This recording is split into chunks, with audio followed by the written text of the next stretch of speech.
지금부터 여러분께서는 사랑침례교회 정동수 목사님께서 강의하신 마태복음 맥잡기 강해를 들으시겠습니다.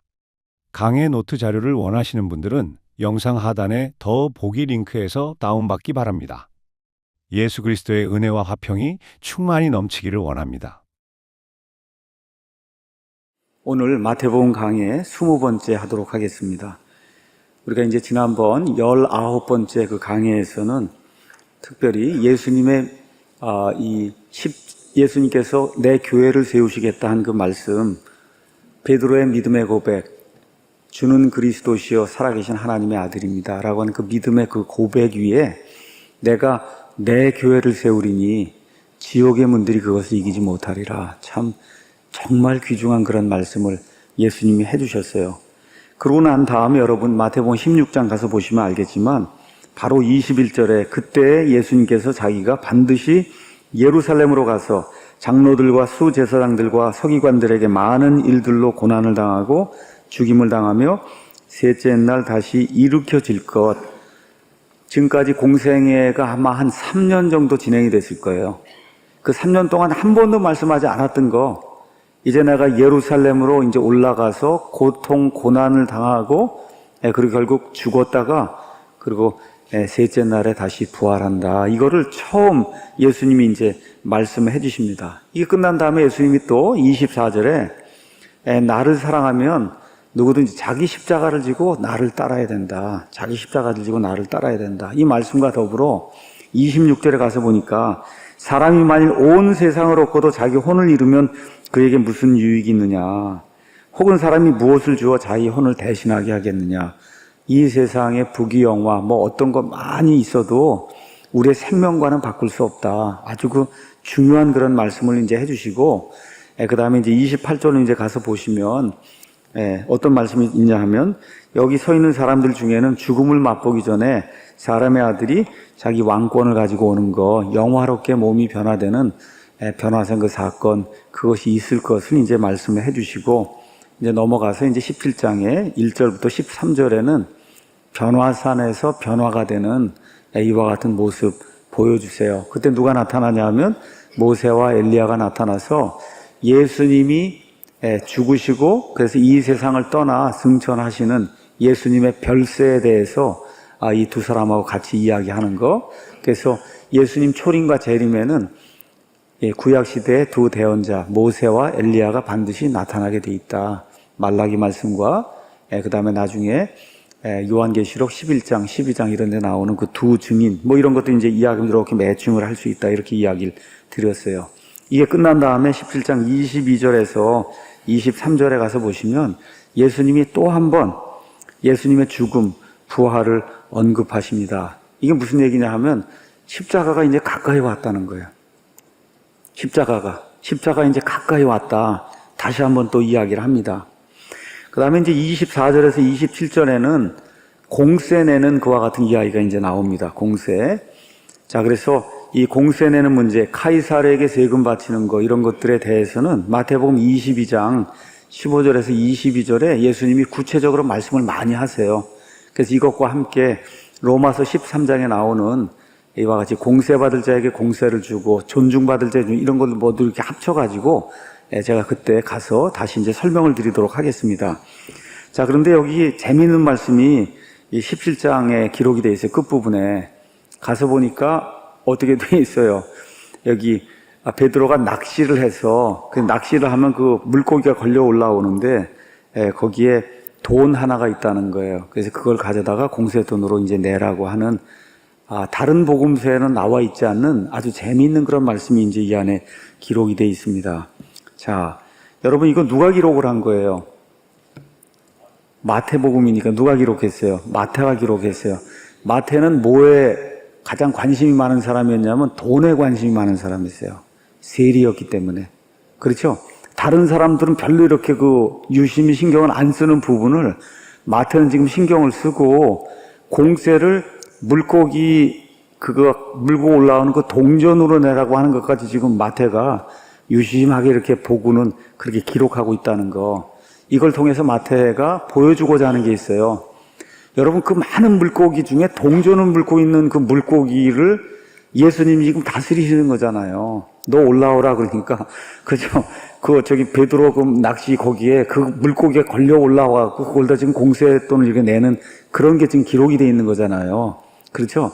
상당히 그 유머러스한 그런 내용이기도 하고 또 자연계의 그 조그만 미물에 지나지 않는 그 물고기까지도 통제하시는 그런 하나님이라는 거를 마태가 보여주고 싶어서 이 말씀을 기록을 했다. 하여튼 그 정도로만 이해를 하시고 오늘은 이제 18장으로 넘어가려고 합니다. 그래서 공세내는 이야기 이거는 나중에 22장 할 때 제가 다시 말씀을 드리겠습니다. 18장 1절에서 이제 6절에는 어떤 사람이 가장 큰 사람이냐, 겸손과 교만의 문제 이런 것들이 이제 나오는데 바로 그때 제자들이 예수님께 나와 이르되 하늘의 왕국에서 누가 가장 큽니까? 여전히 지금 왕국, 메시아 왕국 이야기하는 거다. 그래서 마태복음에서는 왕국을 빼면 이야기할 게 없어요. 처음부터 끝까지 왕국 이야기를 하는 거다. 이렇게 이제 기억을 하시고 그랬더니 예수님께서 어린아이 하나를 불러 그들 가운데 세우시고 이르시되 진실로 내가 너희에게 이르노니 너희가 회심하여 어린아이들과 같이 되지 아니하면 하늘의 왕국에 들어가지 못한다. 그러므로 누구든지 어린아이처럼 자기를 낮추는 자 곧 그가 하늘의 왕국에서 가장 큰 자니라. 또 누구든지 내 이름으로 이런 어린아이 하나를 받아들인 자는 나를 받아들인 자. 그래서 이와 같은 그 어린아이, 작은 사람을 실족하게 하면 안 된다 하는 그런 말씀을 이제 주십니다. 여기에 아주 굉장히 중요한 그런 내용이 있습니다. 특별히 아이들과 관련해서, 아이들의 구원과 관련해서 중요한 그런 내용이 있어요. 두 가지를 배웁니다. 첫 번째, 회심을 해야 된다는 거예요. 3절에 너희가 회심해야, 물론 여기 하늘의 왕국이에요. 맞습니다. 그렇지만 우리 지금 입장에서 봤을 땐 구원받는 이야기를 하는 거거든요. 자, 그러면 회심을 해야만 그래 이제 구원받는다는 거예요. 근데 회심을 하면 누구처럼 되냐면 어린아이들처럼 되는 거예요. 맞죠? 그럼 어린아이들은 회심할 필요가 있어요, 없어요? 어린아이들은 회심할 필요가, 여기 4살짜리, 3살짜리 이런 어린아이들은 회심할 필요가 있습니까, 없습니까? 없는 거죠. 그러니까 어른은 회심을 해서 어린아이처럼 돼야 되는 거고 어린아이들은 회심할 필요가 없다는 거예요. 그럼 무슨 얘기를 하는 거냐? 이렇게 3살, 4살, 2살 이런 아이들은 자동으로 구원받는다는, 이미 구원받은 상태에 있다는 겁니다. 회심하면 어린아이들과 같은 되는 거예요. 다시 말해 이렇게 젖먹이 이런 아이들은 회심할 필요가 없다. 자, 이거 이제 이야기하는 겁니다. 조금 이따 제가 어린아이들의 구원에 대해서 이제 설명을 하겠습니다. 그러고 나서 예수님이 뭐라고 말씀하시느냐? 왜 어른들은 구원받기 어렵냐? 자기를 자꾸 높인다는 거예요. 내가 다 할 수 있다 그러고 다 알고 있다 그러고 그렇죠? 다 가지고 있다 그러고 이게 자기를 높이기 때문에 이렇게 높이는 사람은 어린아이처럼 회심할 수 있는 가능성이 없다는 겁니다. 그래서 아이들의 특성이 뭐냐? 자기를 낮춘다는 거예요. 자기를 낮춘다. 시편 131편, 누가복음 10장 21절, 로마서 12장 16절, 베드로전서 2장 1절에서 3절 이런 데 이제 가서 보시면 어린아이들의 이런 특성이 나오는데 아이들은 자기를 낮춘다. 그래서 예수님 말씀하시는 것 뭐냐 하면 어린아이들처럼 자기 자신을 낮춰야 그래야 성경을 배우고 성경을 통해서 구원받을 수 있다는 거예요. 디모데후서 3장 14절에서 16절 가서 보니까 사도 바울이 디모데에게 이야기합니다. 내가 어려서부터 성경 기록들을 알았는데 그 성경 기록들이 너를 능히 구원에 이르게 할 수 있다. 그렇죠? 성경을 읽을 수 있는 그런 아이 이런 수준에 올라오게 되면 그러면 그거에 따라 자기 자신을 낮추면서 구원받을 수 있다고 그렇게 이제 이야기하는 겁니다. 성경 전체가 이야기하는 것은 뭐냐? 하나님이 가장 미워하는 죄가 있어요. 그건 뭐냐면 교만입니다. 사탄 마귀가 처음에 루시퍼였어요. 이 루시퍼가 지은 죄가 뭐예요? 내가 하나님보다 더 높이 올라가겠다는 그런 죄를 지은 거거든요. 우리 인간 부모가 아담과 이브가 있었는데 이브가 지은 죄가 뭐예요? 하나님처럼 된다 그러고 이렇게 하니까 거기에 넘어가게 된 거거든요. 그래서 목사의 경우에도 초신자는 안 된다. 왜 그래요?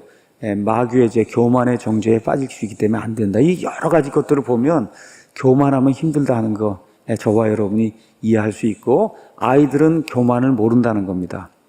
교만을 몰라요. 여러분 글쎄 제 손녀가 요새 6개월짜리가 지금 와 있는데 그 아이가 무슨 교만을 어떻게 알아요, 여러분? 교만이라는 걸 어떻게 알아요? 그냥 배고프면 배고프다 그러고 그거 외에는 몰라요. 그러거든요. 예, 그러니까 어린아이처럼, 이렇게, 뭐라 그럴까, 깨닫는 거, 이런 거 있어서 어린아이처럼 그렇게 되면 안 돼요. 깨닫는 거, 이런 거는 어른처럼 이렇게 돼야 되는데, 그 심성이 부드럽고 해서 그 하나님 앞에 내 자신을 낮출 줄 아는 그런 모습은, 그거는 아이처럼 돼야 된다. 하나님이 이제 그렇게 이야기하는 겁니다. 자, 아이들 구원에 대해서 이거 참 질문 많이 합니다. 여기 그 파이퍼 그 목사님 팟캐스트 이런 데도 이제 가서 보면은 이게 아주 단골 질문이에요. 아이들 어떻게 구원받냐, 아이들. 자, 그걸 어떻게 구원받느냐 그러면 다시 태어나야 된다 이렇게 이야기한단 말이에요. 애들도. 근데 애들은 다시 태어날 수가 없어요. 여러분과 제가 다시 태어나려면 어떻게 되냐? 내가 죄인임을 자각을 해야 돼요.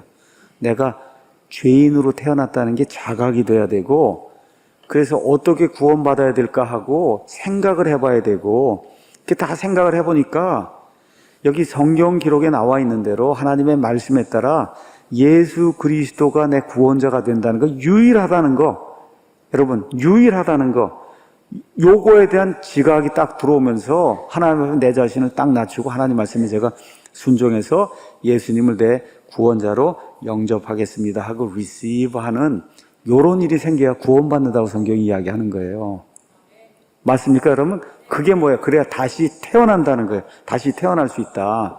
근데 6달짜리 아니면 1년짜리 어린아이가 내가 심각한 죄인임을 깨닫고, 그렇죠, 예수님이 유일한 구원자라는 걸 깨닫고, 그렇죠, 그 다음에 그래서 성경 말씀에 따라 제가 순종하겠습니다 그리고 회개하고 어떻게 하나님 앞에 나와요. 그렇죠. 그러니까 아이들이 다시 태어나는 건 불가능한 거예요. 그러니까 다시 태어나는 거는 충분한 지각이 있어서 이와 같은 정보가 들어올 때 내 모든 이성과 감정과 이런 걸 다 동원을 해서 내가 판단할 수 있는 능력에 다다라야 그래야 다시 태어날 수 있는 가능성이 있는 거지, 그 전엔 불가능한 겁니다. 그렇죠? 근데 이제 사람들이니까 뭐라고 또 이야기하냐 하면 아이들이 이렇게 할 수 없다고 얘기하니까 원죄 때문에 그래 아이들은 일찍 죽으면 지옥에 간다 그렇게 얘기해요. 원죄라고 하는 건 성경에 없는 말인데 많은 사람들이 그게 아담의 죄를 이제 원죄라고 얘기합니다. 그러면 여러분 부모의 죄 때문에 지옥 가는 사람이 있어요? 부모. 아담이 결국 우리 맨 위에 부모잖아요. 그렇죠? 그 아담의 죄 때문에 지옥에 가는 사람 있습니까? 없습니까? 한 사람도 없어요. 여러분 지옥은 왜 가는 거예요? 저와 여러분의 죄 때문에 가는 거예요. 그럼 아담의 죄 때문에 무슨 일이 생겨요? 한번 죽는 게 생기는 거예요. 육신적으로 죽는 거는 아담의 죄 때문에 생기는 거고, 지옥 불속에 들어가는 건 그거 뭐예요? 둘째 사망이에요. 그 둘째 사망은 내 죄 때문에 생기는 거예요. 이해하셔야 됩니다. 그러니까 아이들이 우리의 첫 부모 아담과 이브 때문에 그 죄 때문에 지옥에 갈 수 없어요. 죽는 일은 가능해요. 이 육신적으로 죽는 그것은 아담과 이브의 죄 때문에 하나님이 이렇게 인간에게 부과하신 거예요. 그래서 첫째 사망은 누구나 다 겪는 거예요. 아담의 죄 때문에. 근데 영원 무궁토록 하나님 곁을 떠나 마귀의 천사들과 함께 지옥 불속에서 거하는 거를 성경은 둘째 사망이라고 얘기해요. 둘째 사망. 그 둘째 사망은 내 죄 때문에 가는 겁니다. 내 죄 때문에. 자, 그래서 이 세상에 어떤 사람도 아담의 원죄 때문에 지옥에 가지 않습니다. 그래서 로마서 가서 한번 보니까 구원받는 방도가 이렇게 기록이 되어 있어요. 로마서 10장에 가서 보니까 10장 9절에 내가 만일 내 입으로 주 예수님을 시인하고 하나님께서 그분을 죽은 자들로부터 살리신 것을 내 마음속으로 믿으면 구원을 받으니 사람이 마음으로 믿어 의에 이르고 입으로 시인하여 구원에 이르느니라. 13절 가서 보니까 누구든지 주의 이름을 부른 자는 구원을 받으리라. 여러분, 1살짜리 아이가 여기 있는 것처럼 1살짜리 아이가 입으로 예수님을 시인할 수 있어요? 예수님이 내 구원자입니다. 할 수 있어요? 없어요? 못하죠? 하나님께서 그분을 죽은 자들로부터 이렇게 세우셨다는 그런 사실을 시인하고 고백할 수 있어요? 없어요. 그러니까 이런 말씀을 아이들에게 적용할 수 없다는 거예요. 아이들에게 이런 게 적용이 안 되는 거다. 자, 그러면 하나님이 이 땅에 태어나는 모든 사람에게 구원받을 수 있는 방도를 허락하십니까? 허락하지 않습니까? 허락하세요. 맞죠? 심지어 예수님 당시에 세리와 창녀도 구원받을 수 있는 그런 길을 하나님이 허락해 주셨어요. 아프리카에 사는 식인종에게까지도 하나님이 구원받을 수 있는 유일한 그런 길을 다 남녀노소 모두에게 제공해 주세요. 그러면 어린아이들에게도 제공해 주셔야 되지 않겠어요? 그렇죠. 노인에게도 주고 어린아이에게도 줘야 된다는 거예요. 자, 그래서 나오는 개념이 뭐냐면 회계 보고할 수 있는 능력, 영어로 accountability라고 하는 게 나오는 거예요. 회계 보고할 수 있는 능력. 다시 말해 모든 것을 인지를 하고 내가 스스로 판단해서 내가 죄인이고 예수 그리스도 외에는 다른 구원자가 있을 수 없다는 그런 확신, 이거 가지고 그래서 예수님 앞에 나와서 예수님 마음속으로 이렇게 받아들이는, 알겠죠? 이걸 할 수 있는 그 능력을, 그거를 회계 보고할 수 있는, 어카운팅을 할 수 있는 그러한 능력이다, 그렇게 이야기하는 거예요. 그러니까 하나님께서 어떤 사람이 이렇게 점점점 키가 자라고 이렇게 지혜가 이렇게 자라면 그러면 뭐 9살이든 몇 살이든 이렇게 해서 이런 말씀이 들어오고 내가 죄인이라고 하는 이런 말씀이 이렇게 들어오면 내가 정말 죄인이구나 하는 걸 깨닫고 예수님이 나의 유일한 구원자가 될 수밖에 없는 걸 그걸 깨닫고, 그렇죠? 그렇게 한 다음에 예수님을 영접하는 사람이 있고, 그렇죠? 그게 들어와도 부인하는 사람이 있어요. 이런 거에 대해서 하나님이 회개보고 하시는 날이 있다는 거예요. 그거를 accountability라고 이야기하는 거예요. accountability. 예, 그래서 신명기 1장 34절에서 39절, 그 다음에 사무엘기하 12장 23절 이런 데 가서 보면 선과 악을 구별한 줄 아는 이와 같은 그 아이들, 나이 이런 거에 대한 그런 이야기가 있는 거예요. 그래서 아이들은 하나님께 회개보고 할 수 있는 이와 같은 충분한 그런 연령에 이르기 전까지는 하나님 보시기엔 이미 회심이 돼 있는 상태예요. 회심이. 그러니까 어떻게 회심할 필요가 없는 거예요. 그럼 죽으면 어떻게 돼요? 구원받는 겁니다. 또 어떤 분들이 이거 구원받는다고 얘기하고 하니까 또 성경 가서 보면 구약시대하고 신약이 다릅니다. 구약시대에 사람이 구원받았어요. 아브라함이 구원받았어요. 아니면 야곱이 구원받았어요. 그럼 구원받으면 어디로 가서 살아요? 누가복음 16장 가서 보니까 어디로 가서 살아요? 저 땅 속에, 그저 뜨거운 부분에 그러한 그 지옥이 있고, 그 다음에 여기 지옥과 아브라함의 품을 나누는 구렁텅이가 있고, 구원받은 사람은 이 땅 밑에 아브라함의 품에 낙원이라는 데가 사는 거 알고 계시죠? 예.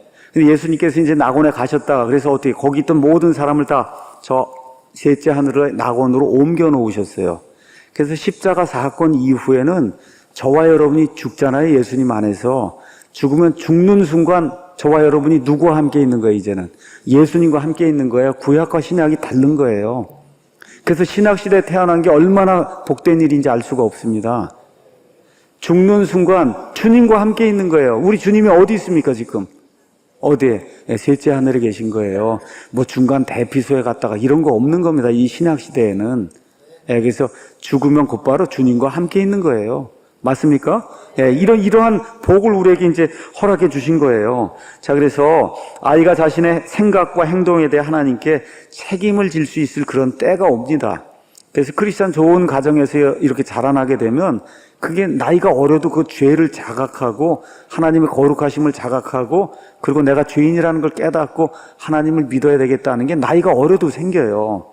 그런데 저렇게 뭐 아프리카나 이런 데 복음도 없고 이런 데는 나이가 많이 들어서 저 우주공간과 자연과 이런 걸 보고서야 비로소 창조자가 있구나 뭐 이런 거 느끼면서 이렇게 가면 나이가 점점 더 많이 들어야 되는 거예요. 그래도 어떤 경우든 하나님 앞에 회개 보고할 수 있는 그런 나이에 다 사람은 다 다르게 돼요. 이때 의지를 가지고, 그렇죠? 누구든지 믿으면 구원받는다고 했는데 그 의지를 가지고 예수님을 거부하면 그럼 어떻게 돼요? 지옥 불속에 들어가는 거고, 그렇죠? 누구든지 그 예수님을 구원자로 맞아들이면 그럼 회개보고할 능력이 있는 그 이후에 있는 그런 사람은 누구든지 구원받는 그런 일이 이제 생기는 겁니다. 자, 그러면 낙태가 된 아이들은 어떻게? 100% 구원이에요. 그게 생명입니다, 그게. 그렇죠? 그 다음에 정신박야가 어떻습니까? 나이가 많이 들고 자폐아 이렇게 해서 나이가 많이 들고 그래도 그때 죽으면 여러분 회개보고 능력이 있습니까? 없습니까? 없어요. 그 죽으면 어떻게 돼요? 구원받는 거예요. 하나님이 공평하게 만들어 놓으셨어요.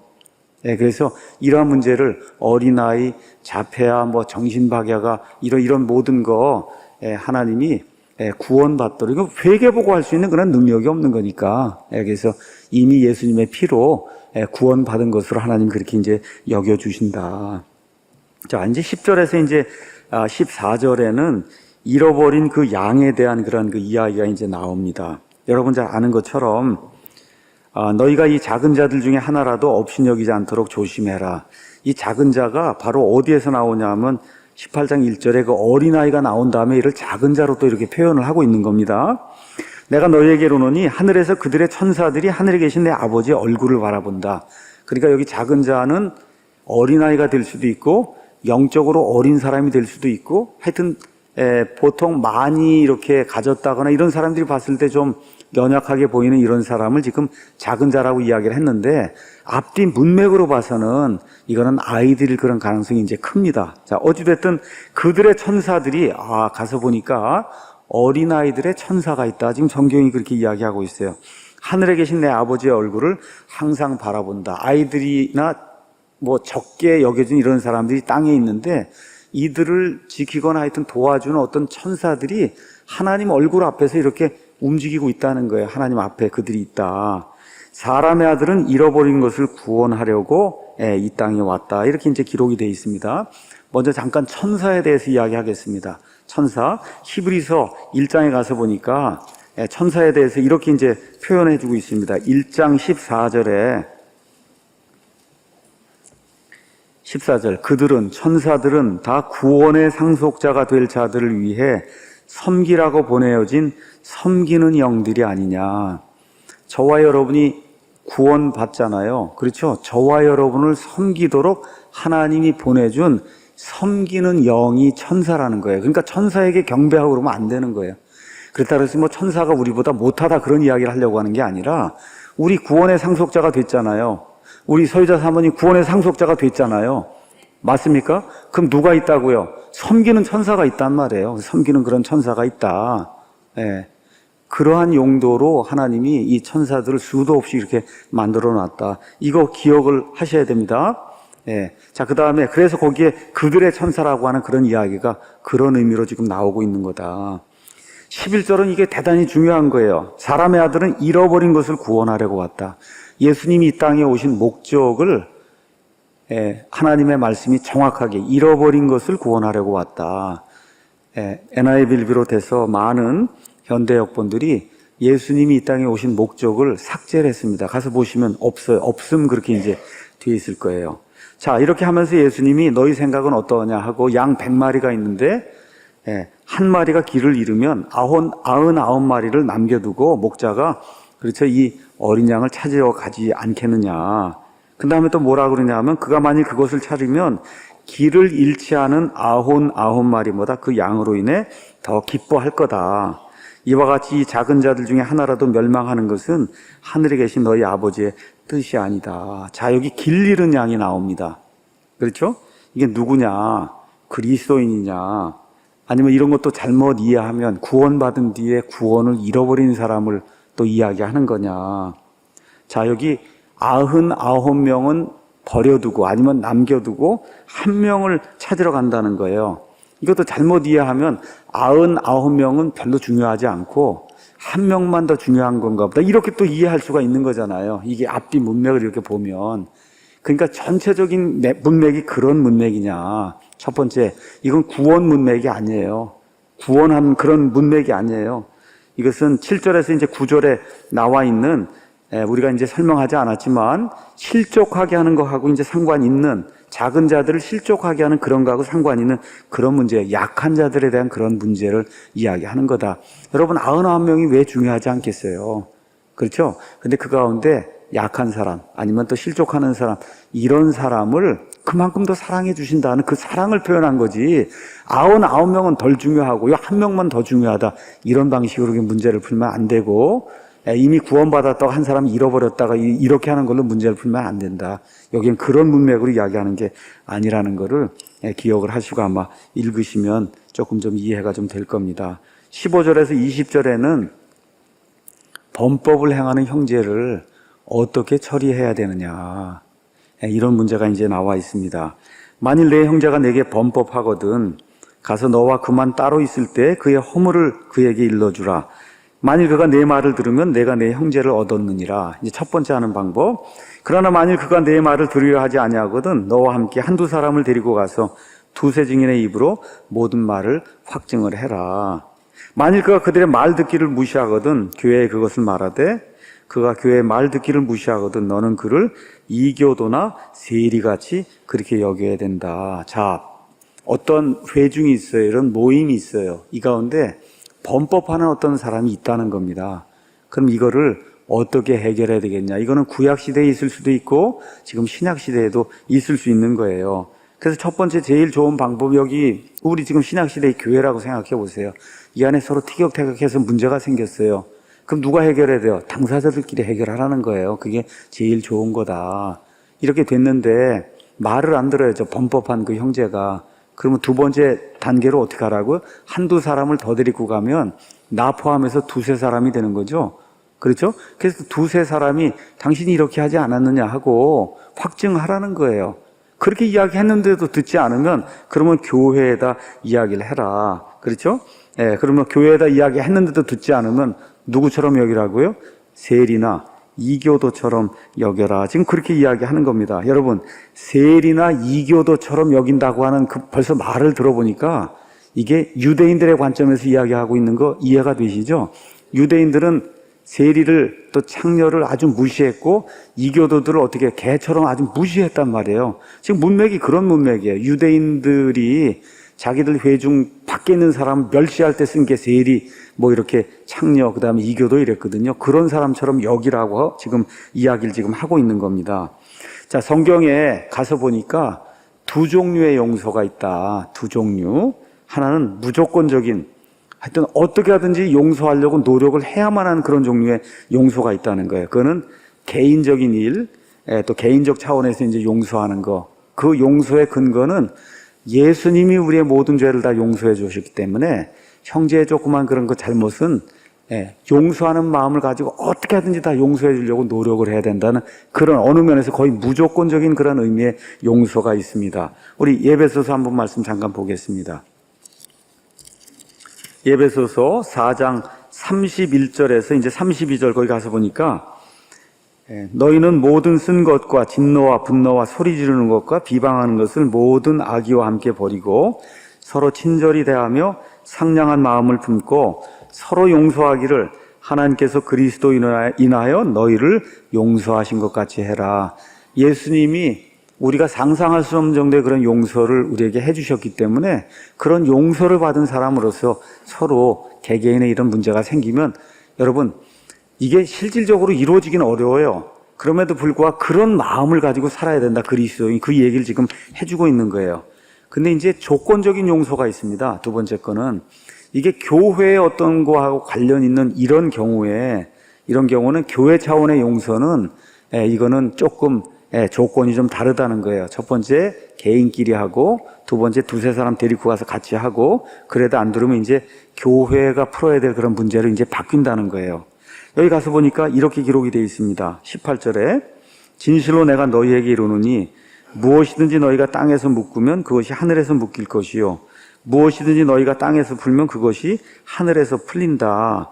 자, 이게 너희가 누구예요? 교회인데 교회가 땅에서 무엇을 묶으면 그것이 하늘에도 묶이고 그렇죠? 교회가 땅에서 그걸 풀면 그것이 하늘에서도 풀린다. 이거 어디서 많이 들은 이야기죠? 어디서 들었어요? 마태복음 16장에 베드로에게 이렇게 말씀하시죠. 16장 19절에 내가 하늘의 왕국의 열쇠들을 내게 주리니 무엇이든지 내가 땅에서 묶으면 그것이 하늘에서 묶일 것이요 무엇이든지 내가 땅에서 풀면 그것이 하늘에서 풀리리라. 이거 해서 천주교에서는 베드로가 천국의 열쇠를 가지고 있어서 베드로가 풀기도 하고 묶기도 하고 이 얘기를 한다고 하는데 예수님은 그렇지 않다 그러죠. 누구도 할 수 있다 그래요. 여기 너희 그 당시에 했던 그 유대인 그런 그 모든 구원받은 이런 사람들도 할 수 있다 그러니까 베드로의 전유물은 아니다. 지금 일단 성경이 그렇게 이야기를 하고 있고 그 다음에 여기 앞뒤 문맥으로 가서 보니까 아까 말씀드린 대로 이 말을 듣지 않아요. 이 교회의 말을 듣지 않으면 세리나 이교도와 같이 여기라는 걸 가서 보니까 이거는 유대인 회중이구나 하는 걸 우리가 금방 알 수가 있어요. 유대인 회중에서 밖으로 내보내라. 이런 내용으로 이제 이해를 할 수가 있습니다.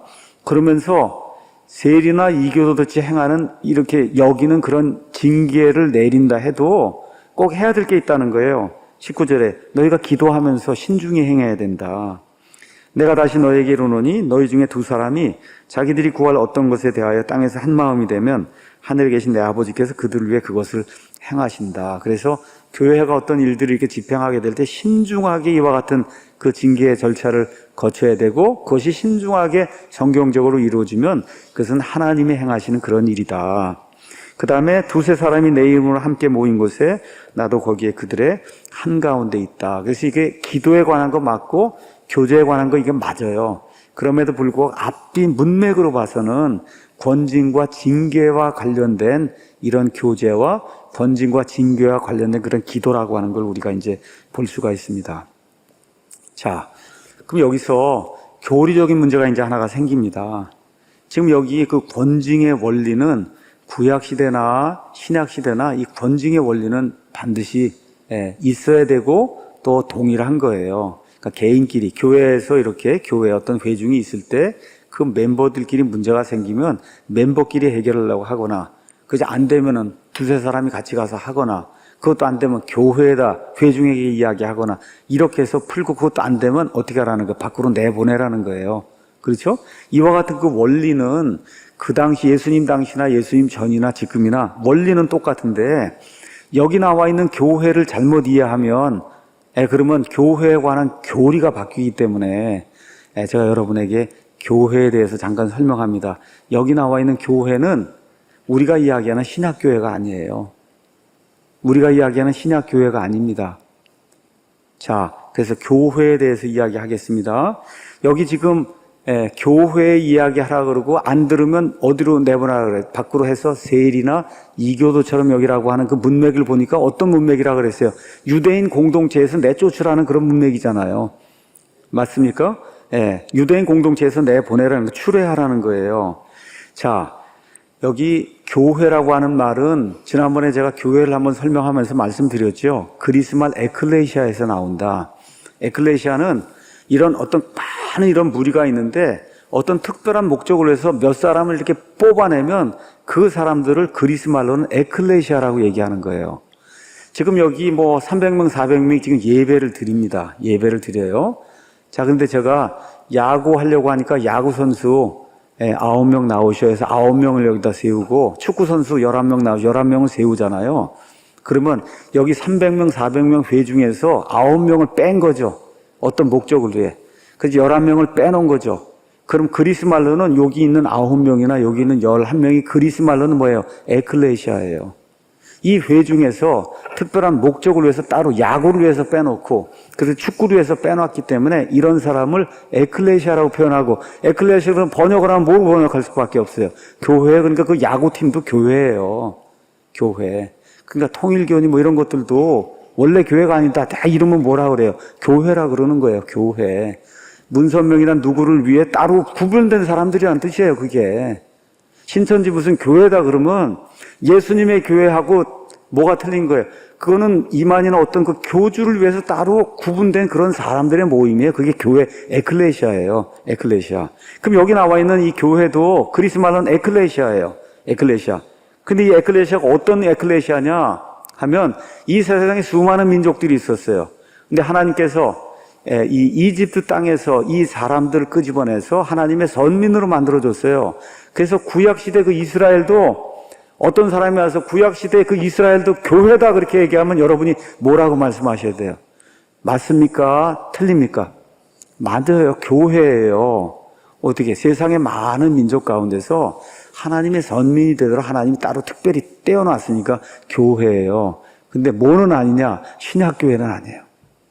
이걸 잘 기억하셔야 됩니다. 예수님이 이 반석 위에 내 교회를 세우겠다고 해서 영어로 I will build my church. I will 아시죠? 앞으로 하겠다는 거예요.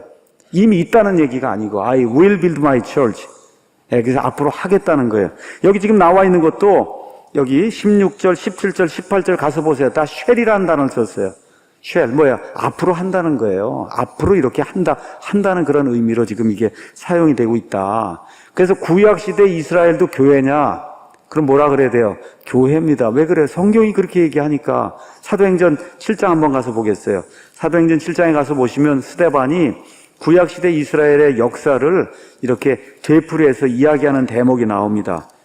그러면서 모세와 함께 이집트 땅에서 탈출해서 그래서 광야를 헤매던 이런 사람들 이야기를 하면서 7장에 이런 말씀이 이제 기록이 돼. 7장 38절에 시내산에서 자기에게 말하던 그 천사와 또 우리 조상들과 함께 광야에 있던 교회에 있으면서 살아있는 말씀들을 받아 우리에게 주던 자가 바로 이 사람 누구예요?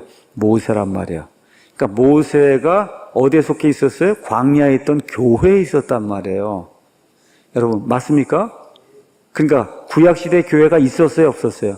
있었어요. 그런데 뭐는 아니라고요? 예수님의 내 교회는 아니란 말이에요.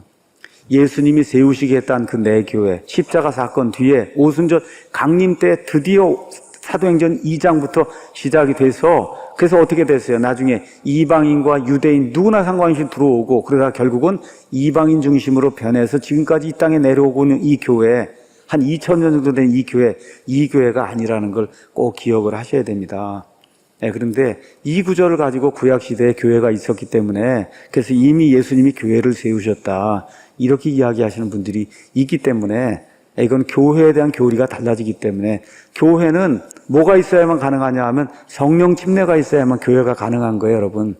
성령 침례가 있어야만 교회가 가능해요. 그래서 성령님의 침례를 통해서 예수님의 몸 안에 들어온 이 사람들의 모임이 교회예요. 예수님의 몸된 교회 신부예요. 이게 언제 생겨요? 오순절 강림 이후부터, 성령 강림 이후부터 이게 생기는 거기 때문에 그래서 교회가 구약에 있었냐? 있었습니다. 근데 뭐는 아니에요? 예수님의 내 교회, 신약교회는 아니라는 거, 이거를 저와 여러분이 분명하게 이제 해야 됩니다.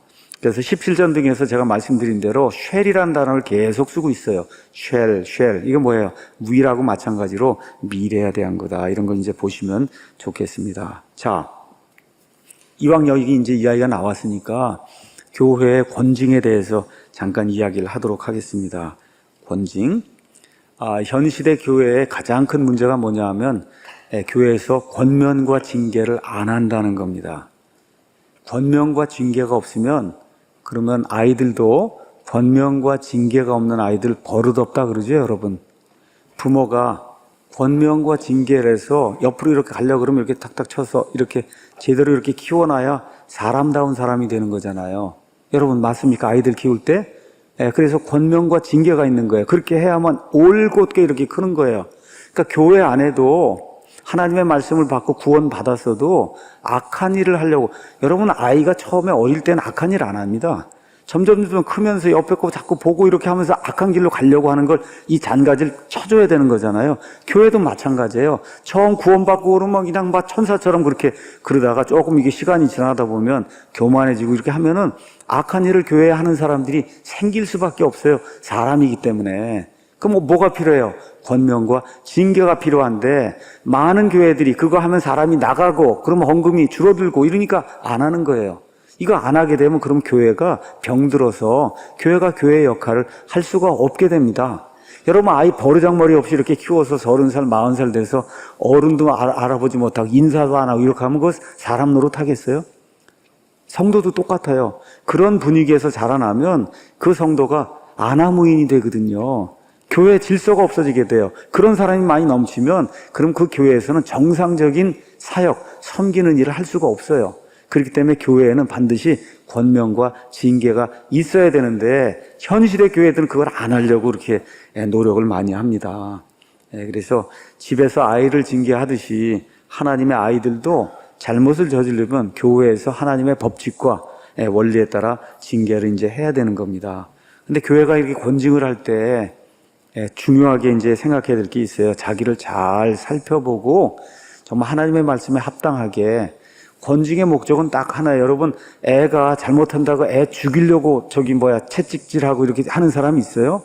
목적이 뭐예요? 이걸 어떻게 잘 살리려고 하는 거잖아요. 그러니까 교회의 권면과 징계도 어떤 사람이 잘못한단 말이에요. 근데 그건 몰라서 그런 경우가 많거든요. 몰라서 그런 경우도 있고 그 다음에 하나님의 말씀에 능숙하지 못해서 그런 경우도 있고, 그러니까 권면과 징계를 하려고 할 때는 어떻게 하든지 이 사람을 살리려고 하는 그런 목적을 가지고 해야 된다. 이게 가장 중요한 겁니다. 살리려고 올바른 길로 가서 하나님이 기뻐하신 그런 자녀로 세워야 되겠다는 그런 목적을 가지고 사랑하는 심정을 가지고 부모가 아이를 징계하듯이 그러한 식의 징계가 교회에서 이루어져야 되는데 많은 경우 교회에서 이제 징계가 이루어질 때 그 대상을 경찰이 범죄자 다루듯이 이렇게 이제 하면 이게 이제 곤란해진다는 거예요. 경찰처럼 그렇게 굴면 안 된다. 그래서 에베소서 4장 15절 가서 보니까 사랑 안에서 진리를 말해라. 이게 참 어려운 겁니다. 사랑 안에서 진리를 말해라. 은혜와 진리가 있어요, 교회 안에. 그래서 진리 없이 사랑만 강조하면 그럼 위선자를 만들어요. 여러분 집에서 사랑만 해보세요. 어떻게 클까? 한번 이렇게 생각해 보세요. 예? 다른 사람들한테 막 해코지하고 그렇게 하는데도 아무거 안 하고 그냥 어떻게 되겠어, 그 아이가. 그렇죠? 또 반대로, 진리대로만 하려고 하는데 사랑이 없이 그렇게 만들면 그러면 그게 잔인한 그런 일이 돼버리잖아요. 그렇죠? 그러니까 이게 두 개가 잘 컴바인이게 돼서 성경은 사랑 안에서 진리를 말해라. 여러분, 여기 요한복음이나 이런 데 가서 보면 예수님에 대해서 이야기하면서 은혜와 진리가 충만하다 그랬습니다. 은혜와 진리가 충만하다. 대다수 이제 교회는 은혜가 진리보다 다 충만합니다. 사랑을 그렇게 많이 강조하는 거예요. 근데 우리 교회는 반대로 좀 했으면 좋겠다 그랬어요. 51% 진리, 49% 은혜를 하자. 그렇게 제가 말씀을 드렸습니다. 왜냐하면 그게 반대가 되면 교회가 이 법치가 이루어지지 않아요. 질서가 이루어지지 않아요. 하나님의 일을 좀 규모 있게 질서 있게 하나님이 기뻐하시는 그런 방식으로 사랑만 한다 그러면 그게 안 이루어집니다. 이게 사실 제가 오늘 아침에도 아이들 그런 이야기를 이제 하고 했는데 이제 파이퍼 그 목사님 거를 좀 듣다 보니까 사실 오늘 아침에도 이제 그런 게 좀 있었어요. 뭐냐 하면은 파이퍼 목사님에게 어떤 분이 질문을 했습니다. 목사님, 이 아이들과 함께 아침에 예배를 이렇게 드려야 되는데 이 예배 드리는 거 미국 교회에도 두 종류가 있어요. 뭐가 있냐면은 목사 설교할 때까지만 같이 예배 드리고 그리고 목사가 설교가 시작이 되면 아이들은 퇴장하라 그래서 한 2, 3분 동안 퇴장하면 아이들끼리 저기 따로 가서 이제 예배를 드려요. 대다수 미국 교회가 그렇게 합니다. 그렇게. 근데 이제 파이퍼 목사님한테 이제 물은 거예요. 어떤 분이. 아이들 예배를 끝까지 같이 드려야 되냐? 아니면 목사 설교 시작이 될 때 그때 아이들은 내보내야 되냐? 그랬더니 파이퍼 목사님이 제가 오늘 여러분 귀에 좀 듣기 좀 거슬릴지 모르지만 제 의견을 정확하게 이야기하겠습니다 하고 이제 얘기하는 거예요. 그래서 뭐냐 하면 끝까지 아이들이 같이 이 자리에서 예배를 드려야 된다. 그 얘기를 해요. 그러면서 여러 가지 이제 제가 나중에 좀 설명을 이제 드릴 겁니다. 그 이야기를 하면서 무엇을 이야기하느냐 하면 아이들이 누구에게서 예배를 배울 수 있냐는 거예요. 어머니 아버지가 하나님의 말씀을 듣고 감격해서 어떨 땐 눈물도 흘리고 그렇죠? 찬송도 부르고 감격해서 그렇죠? 이런 거를 아이들이 어디서 배울 수 있냐는 거예요. 어디서 배워요? 교회에 와서 자기 엄마 아빠 옆에 앉아서 엄마 아빠가 예배 드리는 그 모습을 통해서 하나님의 거룩함과 이 모든 공의와 사랑과 이런 게 이렇게 드러나게 될 때 그 아버지 어머니가 반응하는 이런 걸 보고 거기서 아이들이 5년 10년 이렇게 주일학교를 고등학교까지 이렇게 다니고 이렇게 해서 아이들이 경건한 것이 무엇이고 하나님의 거룩함이 무엇이고 사랑이 무엇이고 이런 거를 그렇게 배울 수 있기 때문에 절대 따로 이렇게 예배드리면 안 된다. 그렇게 딱 이야기를 하더라고요. 근데 우리 교회가 이게 시작을 할 때 저는 파이퍼 얘기 들은 게 아니에요. 안 들었고 저는 그냥 예수님 말씀 보니까 아이부터 시작해서 다 같이 듣더라고요. 성경 가서 보세요. 아이 반 따로 있고 어른 반 따로 있던가요? 예수님 말씀 산상수훈 할 때 애들도 다 같이 와서 듣고 심지어 오병이어 이거 할 때는 애가 갖고 온 걸 다 한 거 아니에요. 맞습니까? 그럼 뭐 애들 반 있고 어른 반 있고 그게 아니라는 거예요. 애들에게 이렇게 말씀을 이렇게 전합니다. 칭의를 전해요. 구원을 전해요. 성화를 전해요. 90% 이상이 다 날아간다는 거예요. 그렇지만 그렇게 한 해, 두 해, 세 해 이렇게 지나가면서 성경에 나와 있는 모든 단어와 이런 것들이 여기 입력이 된다는 거예요. 그 좋은 그리스도인이 될 수밖에 없다는 거예요. 이렇게 같이 예배 드리는 거 하고 애들끼리 저기 모여가고 교사하고 같이 30분, 1시간 하는 거 하늘과 땅 차이다. 그렇기 때문에 같이 예배를 드려야 된다. 그렇게 이야기하면서 제가 들어보니까 역시 좋은 분이구나. 우리 교회가 잘하고 있구나. 그런 생각이 좀 들더라고요. 저는 생각도 못했어요. 이분은 뭐라고 얘기하는가 한번 들어봐야 되겠다 그러고 들어본 거거든요. 지금 이런 의미예요. 그러니까 권징을 한다거나 하는 이런 모든 것들이 부모가 아이가 잘 되도록 하기 위해서 이렇게 하듯이 교회 안에도 반드시 문제가 생깁니다. 문제. 초대교회 시작이 되면서 사도행전 가서 보세요. 사도행전 5장에 가면 두 사람이 죽어요. 아나니와 삽비라가 죽습니다. 구원받은 사람이에요. 그 문제가 뭐가 있어요? 성령님을 속였어요. 하나님을 속였어요. 어떻게 부정직한 일이 성도들 가운데 있다는 겁니다. 있어요, 여러분. 그렇죠? 그러니까 뭐라 그래요? 간음하지 말라 그러잖아요. 여러분, 그 말씀을 이렇게 들으면은 참 아이러니해요. 사도 바울이 어떻게 구원받은 사람에게 음행하지 말고 간음하지 말라는 말 쓸 필요가 뭐가 있을까? 왜 그래요? 교회 안에 있으니까 쓴 거예요. 교회 안에 음행하는 자가 있고 간음한 자가 있으니까, 그러니까 구원받아서도 그렇게 하는 사람이 있으니까 그 말을 쓴 거예요. 성령님께서. 두 번째 또 어떤 일이 생겨요? 사도행전 6장에 가서 보니까 이 과부들이 있었는데 그리스마라는 유대인 과부가 있고 히브리마라는 유대인 과부가 있는 거예요. 그리스마라는 그 유대인 과부들은 저기 멀리 딴 데 이렇게 외부에서 살다가 하나님의 말씀을 듣고자 해서 여기 와 있는 그런 사람들이에요. 힘이 없는 사람들이에요. 여기 히브리마를 하는 사람은 본토백이에요. 쉽게 얘기하면. 그렇죠? 이 본토백이들에게는 배급을 잘 주고, 그렇죠. 멀리서 해서 이렇게 그리스말이나 하고 그러니까 당신들은 나중에 먹든지 있으면 먹고 없으면 먹지 말아라. 이렇게 하고 안 줬단 말이에요. 섬기는 거 안 했단 말이에요. 그러니까 교회 안에 어떤 일이 생겨요? 이렇게 차별하는 일이 생긴다는 거예요. 차별하는 일이 생긴다. 고린도전서 5장에 가서 보니까 자기 아버지와 아내와 같이 누워서 음행을 저질러서 이 세상 사람도 하지 않는 그런 일을 하는 사람이 어디에? 교회 안에 구원받은 사람으로 있다는 겁니다. 그게. 그렇죠?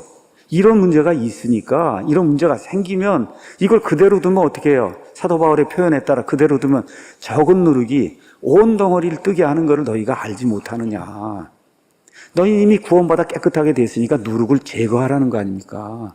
그렇죠? 그런 일들을 하기 위해서, 그래서 우리가 이 권면과 그 다음에 징계라고 하는 그와 같은 절차를 여기 마태복음에 나와 있는 이와 같은 그 원칙에 따라 교회가 진행을 하고 있는 겁니다. 그래서 이런 것들을 좀 기억을 하면서 교회 안에 반드시 문제가 있고, 이게 문제가 있을 때는 그 사람을 어떻게 하든지 살리려고 하는 그런 방향에서, 그래서 그 사람에게 조언을 주고, 그렇지 않으면 어떻게 해요? 잠시 좀 출교도 좀 시켰다가 말 안 들으면 그럼 다시 또 들어오게도 하고 하는 그런 일들이 성경적으로 이루어져야 된다. 자, 이런 거 말고 2단 문제가 있습니다. 2단. 2단은 디도서에 나와 있어요. 한번 가서 보겠습니다. 2단을 처리하는 방법도 저와 여러분이 알아야 돼요. 여호와의 증인이나 뭐 요새 뭐 안상홍 무슨 증인이나 자꾸 찾아온단 말이에요. 이렇게 찾아오면 디도서 3장 10절에서 11절 2단인 자는 한두 번 훈계한 뒤에 거절하라. 내가 알거니와 이러한 자는 타락하여 자신에게 정죄를 받아 죄를 짓느니라. 그러니까 2단을 내가 고쳐줘야 되겠다. 그러니까 맨날 집에 데리고 오지 말라는 거예요, 여러분. 안 된다는 거예요. 안 돼요. 어떻게 한두 번 이렇게 훈계한 뒤에는 그 다음에 거절해야 되는 거예요. 이게 시간을 쓸 필요가 없는 건 아닌 거기 때문에. 이해하시겠죠? 그러니까 사안마다 다른 거예요. 이렇게 세워서 어떻게 해줘야 될 그런 문제가 있고 2단 문제가 따로 있고 이렇게 있는 겁니다. 21절에 35절 용서하는 것만 이야기하고 마치겠습니다. 자, 그때 이제 베드로가 나와서 용서하는 문제, 조금 아까 이제 이 권면하고 징계하는 거 이런 거 얘기했더니 용서하는 문제를 이야기하는 거예요. 예수님 7번만 용서하면 됩니까? 내 형제가 이제 범법을 하면. 그랬더니 예수님이 70번씩 7번 해라. 490번 하라니까 여러분 490번 세지 마세요. 끝까지 해주라는 얘기입니다. 끝까지 용서하는 마음으로 늘 용서하라지 또 여기다 해서 하나, 둘, 셋, 넷, 다섯 이렇게 해서 계속 적고 이런 거 하지 마세요. 용서하는 마음으로 용서해라. 23절 가서 보니까 예수님이 또 뭐라고 말씀하시는, 그러므로 하늘의 왕국은 마치 자기 종들로부터 회개로 보고를 받으려는 어떤 왕, 여기 또 하늘의 왕국, 메시아 왕국, 이런 그런 이야기를 지금 하고 있는 거예요. 자, 어떤 사람이 10,000달란트 빚을 졌다는 거예요. 10,000달란트면 지금식으로 이거를 해석을 해서 이걸 풀면 얼마쯤 되냐? 100억 원을 빚을 진 겁니다. 100억 원. 아시겠죠? 영어 가서 찾아보니까 10 밀리언 달러라 그랬어요. 1 밀리언 달러가 아마 지금 환율로 11억이니까 10 밀리언 달러면 110억이에요. 110억을 빚을 졌어요. 이걸 용서해 줬단 말이에요. 갚을 게 없으니까. 근데 나가다 보니까 이 사람에게 몇 달란트 몇 데나리온 빚을 진 사람이 나타나 100데나리온 빚진 사람이 나타난 거예요. 100데나리온. 데나리온은 장정이 하루에 일해서 벌 수 있는 돈이 데나리온이에요. 그러니까 지금 그냥 나가서 이렇게 작업장에 가서 일한다 그러면 그냥 평균 10만 원 정도 받는다고 생각하면 100데나리온이면 그러면 1000만 원 빚을 졌다는 그런 얘기입니다. 지금식으로 풀었으면 지금 100억 원 빚을 탕감받은 사람이 지금 자기에게 1000만 원 빚진 사람 만나고 멱살을 잡고 그러고 지금 가서 돈을 갚지 않으면 내가 당장 어떻게 하겠다는 이런 일들 지금 예수님이 비유를 들고 있다는 거 기억을 좀 하시면 좋을 것 같습니다. 자, 그래서 예수님이 뭐라고 말씀하시느냐. 35절에 그러므로 너희가 각각 마음으로부터 자기 형제에게 그들의 범법을 용서하지 아니하면 내 하늘 아버지께서도 너희에게 이같이 하신다. 그러니까 이런 것들도 잘못 이해를 하고 내가 저 사람을 용서해야만 구원받는 거예요. 이걸 구원의 문제로 끌고 가시면 안 돼요, 여러분. 지금 구원의 문제가 아니에요. 지금 하늘의 왕국에서 어떤 헌장을 지금 그 이야기 하면서 범법하면서 이스라엘 백성 가운데 생기는 그런 일들을 지금 이야기하고 있는 거다. 원리는 똑같아요. 어떤 원리예요? 100억 원, 이건 뭐예요? 말로 우리가 갚을 수 없는 그런 은혜를 받은 거잖아요. 그랬으면 1000만 원 정도 빚진 사람이 있으면 긍휼히 여겨야 된다. 그런 얘기니까 예수님으로 말미암아 모든 죄가 용서된 그런 상태에서 다른 사람의 죄를 용서하려고 최소한 용서하려고 이해하려고 하는 그런 마음을 가지고 살아야 된다. 그런 이야기를 예수님이 해주신다고 하는 거. 그래서 이런 것들 기억을 잘 하시면서 아까 에베소서 4장에 나와 있는 거 예수님 때문에 우리가 구원받았고 예수님 때문에 모든 죄가 탕감이 됐으니까 늘 용서하려고 하는 그런 마음을 가지고 살아야 된다. 저는 100% 용서는 불가능하다고 봐요. 사람이기 때문에. 명령은 받았습니다. 그렇게 용서하고 예수님의 심정으로. 그러면 실제로 그거 시행한다는 인간이기 때문에 그건 불가능하다. 다만 뭐는 있어야 되냐? 긍휼히 여기는 심정으로 용서하려고 하는 그런 마음은 가져야 된다는 거. 그게 지금 예수님이 이 땅에 오셔서 저와 여러분 모두 구원받은 우리 모든 성도들에게 요청하시는 그런 내용이다. 이렇게는 제가 좀 말씀을 드릴 수 있겠습니다. 오늘 여기까지 해서 마태복음 강의 마치고 다음 시간에 21번째 강의에는 이혼, 결혼, 그 다음에 독신으로 사는 거 이런 것들 중심으로 해서 말씀을 전하도록 하겠습니다.